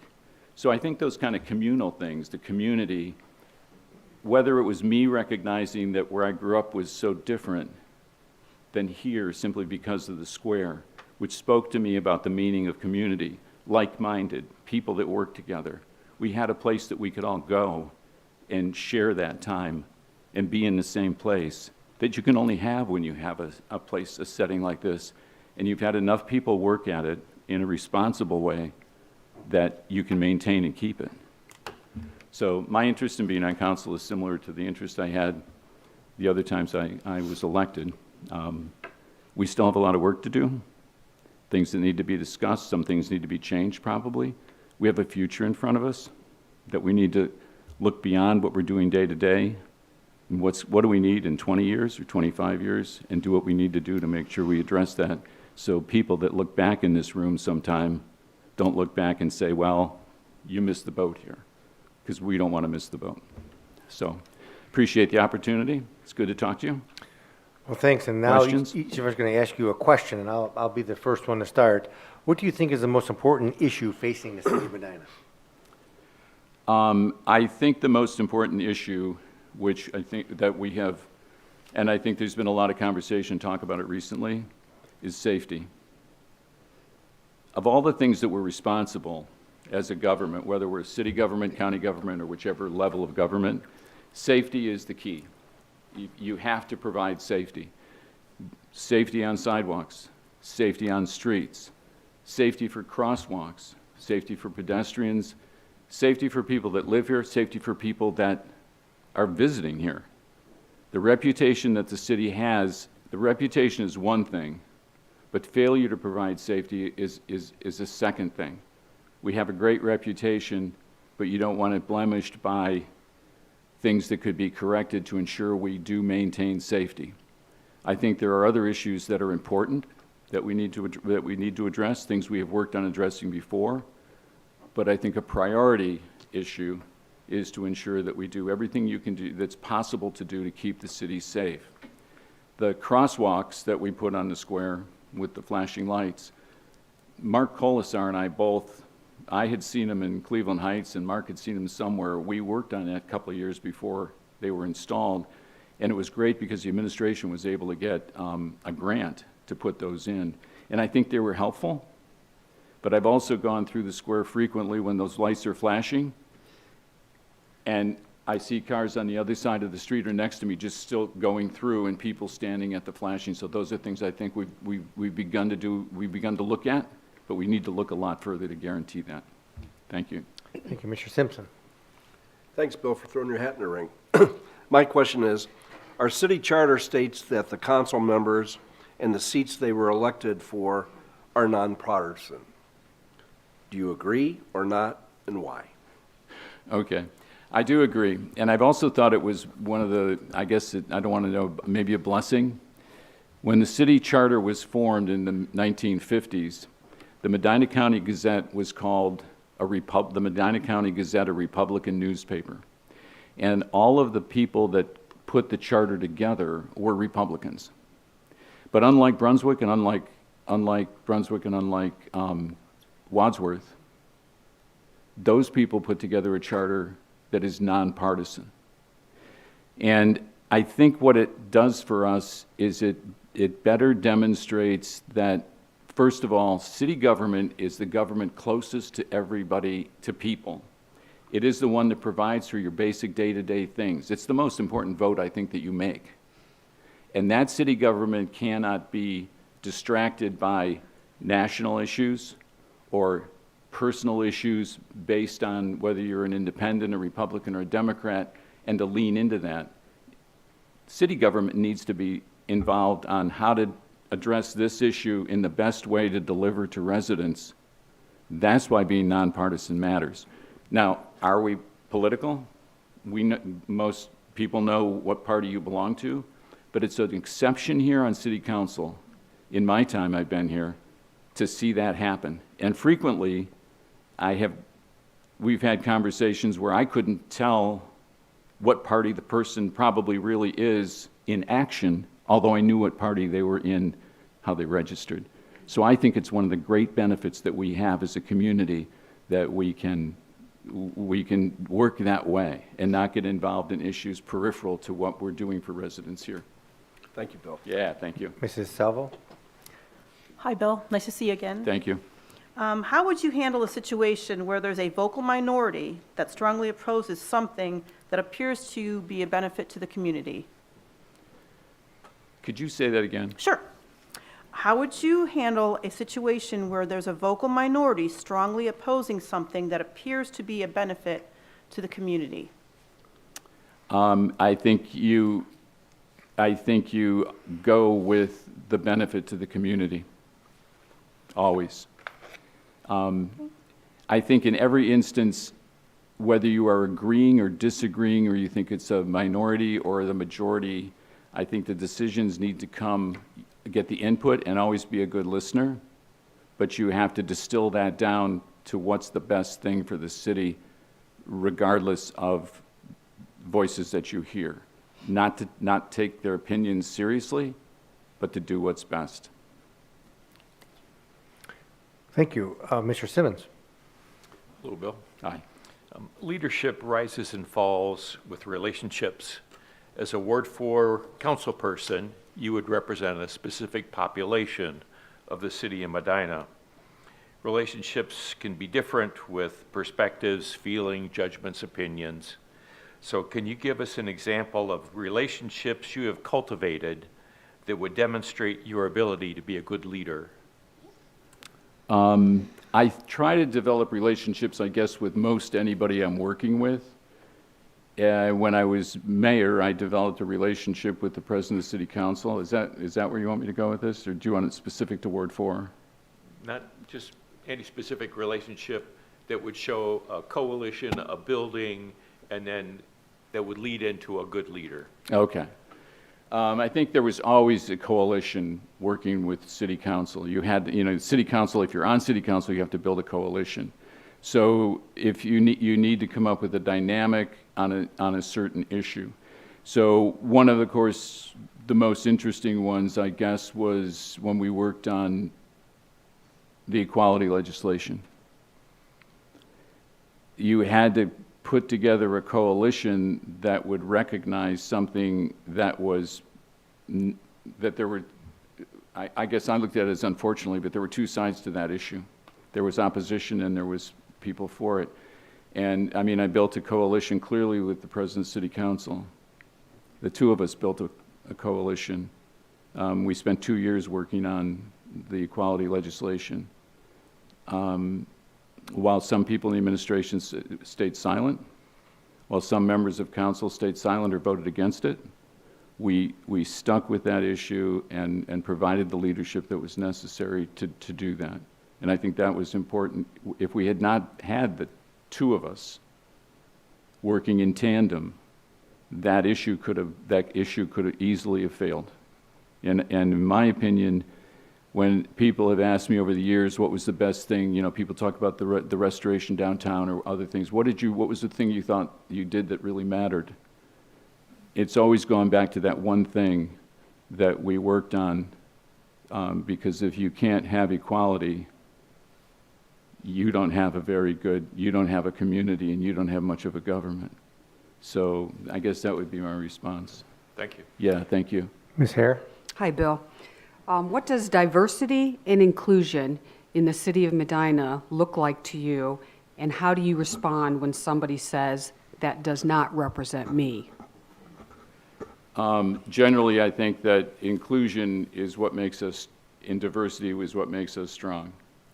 And going back to the equality legislation, it is an absolute necessity. It's sacrosanct to me that we are equal. We should all be equal. It doesn't make any difference if you're male or female. We all are a color. Your education, diversity is the blood and bone of what the country was built on, and we are simply a part of that country. And to deny that or to degrade that is to degrade the community at large. Yeah, you have to judge people as people on their behavior or attitude or the other things that we all absorb when we know people. But all of us are equal, and all of us are capable and should be accepted. Thank you. Commissioner Isabella? Bill, thanks for applying. Medina's city motto is preserving the past, forging the future. How would you balance those objectives, and do you have any particular items that you feel the city needs to progress or change on? Sure. I think that preserving the past has been key to some of our economic development. That's a key, and we have done it well. And what we did well with preserving the past was recognizing that the past is not building a museum. The past was making a restoration that had in its ability to, in order to sustain what was restored, there had to be an economic value. And when you look at the square, there's a value because there are no vacancies, because people want to be there because you make money and it attracts people. At the same time, I think you have to be willing to look ahead and see things do change. A lot of things change over the decades. And so, for example, there's been a lot of discussion about having a DORA in town. And I think that in conjunction with what you work on is to work to make the city safe, make sure that people that come here will be safe, and that we have put the things in place to ensure that. But we have to begin to recognize that we can't always conform to what something was 20 years ago, because that was the legislation that we had then. And when we look at other communities that have adopted, for example, DORAs, we'd want to weigh, is that beneficial for the businesses that are here? Would that help to promote business? And at the same time, would that provide a benefit and a joy to residents and visitors that want to come and participate in that? So I think DORA is probably one of the obvious examples to me of things that we need to look ahead. I also think Southtown, I've always been an advocate to keep sign codes and things that we have in place now structured in the historic district. But I think looking at Southtown is to look at a place that's different. You're looking at some place that's going to be more maybe music oriented or oriented to something different than an historic district, and that area needs to address what's the signage going to be allowed to be, because maybe it should be different. Maybe it should be completely different because it's a different kind of place. So I think it is important, because if you ever start to lock in and say it's got to be this way because this is the way it's always been, then you're just looking at depression and failure. So I think it's a great question, and I think it's important that we look at things going forward that we need to change or to improve on or to address how culture and society has changed. Thank you. Thank you. Thanks for applying for the Ward 4 seat. And we have one more left, and you could take a seat in the audience.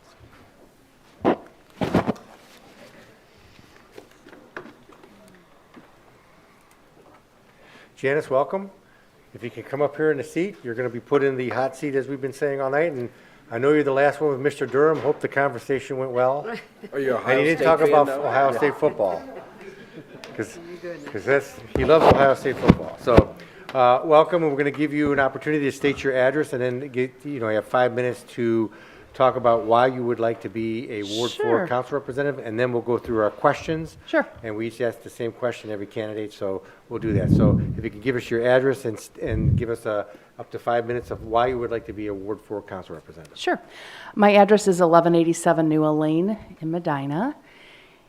First, thank you for the opportunity. As a wife of a fireman for 32 years and a mom of 2 kids, we chose, I wasn't born and raised here, we chose to set our roots for our kids here. And it means something to be able to choose a community that really has values and a strong moral fiber to it.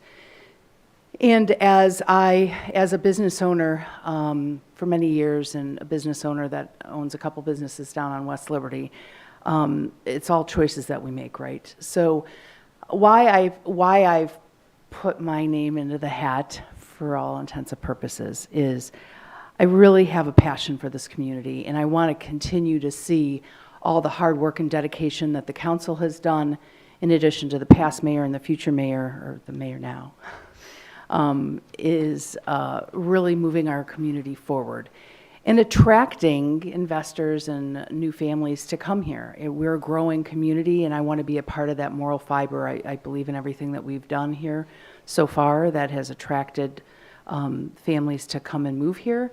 It's a growing community, and I want to be a part of that. As a business owner, business coach, I have heard many business owners, I've had the honor and privilege of sitting with some of them that just come to cry for help. And to be able to have that, conduit and resources to be able to provide them to sustain their business or to help them grow their business, it's an honor and privilege to say that I have my business here in the city of Medina. Thank you. Now the questions. I'll start with the first question. What do you think is the most important issue facing the city of Medina? Well, from what I hear from the residents, it's the cities and streets. But that's the one thing that I hear a common opportunity for change. I would say continuity and really having the same voice to the community as a whole is very important. For the community to trust us as a city council, but more importantly, that they see us walk in unified, moving forward to move the city forward. Thank you. Mr. Simpson. Thank you, Janice, for throwing your hat in the ring. Thanks. My question is, our city charter states that the council members and the seats they were elected for are nonpartisan. Mm-hmm. Do you agree? I agree. Or not? I agree. And why?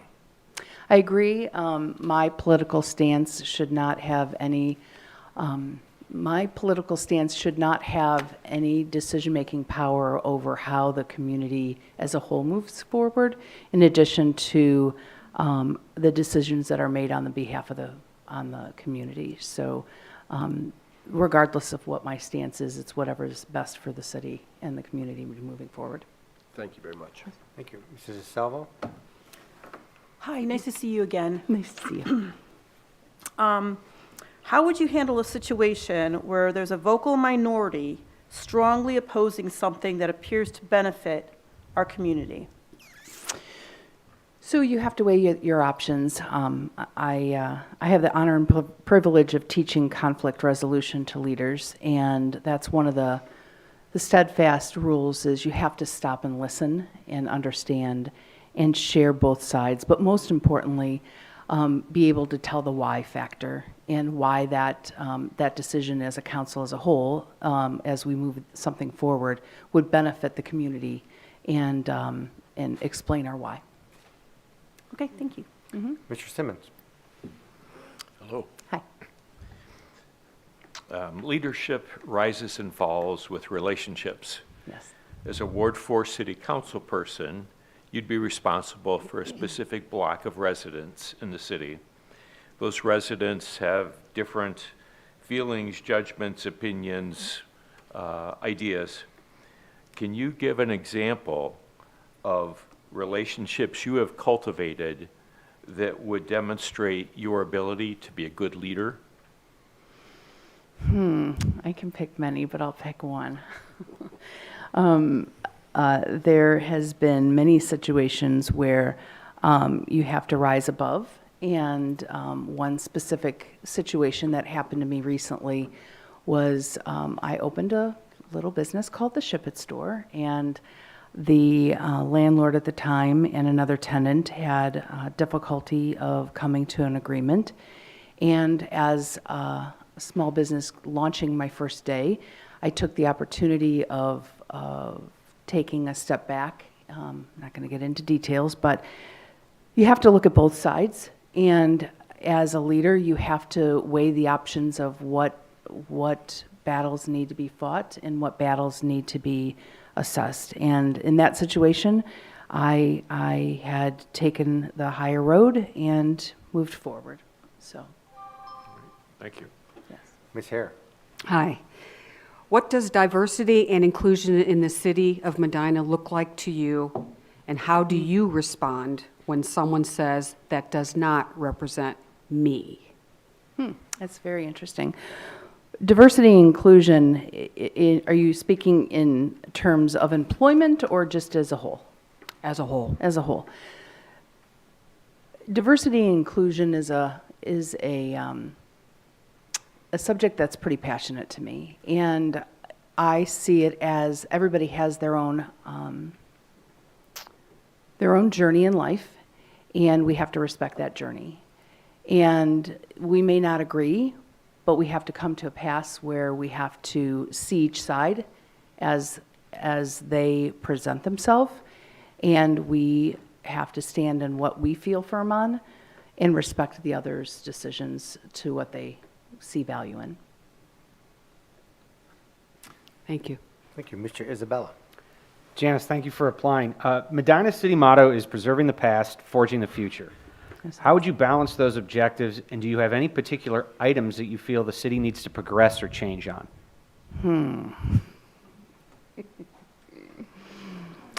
Well, preserving the history of the community is important to me. I am a firm believer that we should not become Strongsville, and I'm pretty passionate about preserving the areas in which we have greens and the park systems, and really conserving what we have as a whole. As we move forward, I think we need to look at our infrastructure as a business owner, but more importantly, attracting businesses into my business is important to see the infrastructures of our safety council and our fire departments, and can we support the infrastructure build that we're looking to put in Montville and all the other areas. I firmly believe that we need to do something about the infrastructure of how our safety departments as a whole are going to support that growth and infrastructure that we have today, or that we're proposing today. Thank you. Well, thank you. That concludes all of our questions to you and all the other candidates. So at this time, council is going to recess into executive session to take under consideration the candidates and make a selection this evening. So we'll come back out and we'll have our answers for everybody. So if you'd like to stick around, I'm not sure how long it'll be, but hopefully we'll be back before midnight, and we'll be able to give you the answer to our questions. So at this time, Reggie, I'd entertain a motion to recess into executive session. Okay, Mr. President, I make a motion to move to executive session at 9:31 to discuss the Ward 4 vacancy choice and selection. Second. Will the clerk please call the roll? Isabella. Yes. Simmons. Yes. Simpson. Yes. Coin. Yes. DeSalvo. Yes. Hare. Yes. Motion passes 6-0. Okay, I think we're going to meet back in the council office to do our executive session.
If you see the smoke come out, we were talking about the back, we put the smoke out, we lit the thing.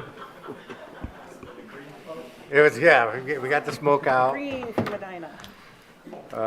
We did that. I just want to say to let you know how we do this, we usually go back there and confer about our thoughts of each of the candidates, and then we rank everybody as you know, we think of how they should be ranked, and then we add the numbers up, and of course, it's like golf. The person with the lowest score, or if there's a tie, we discuss the tie, and we went through that.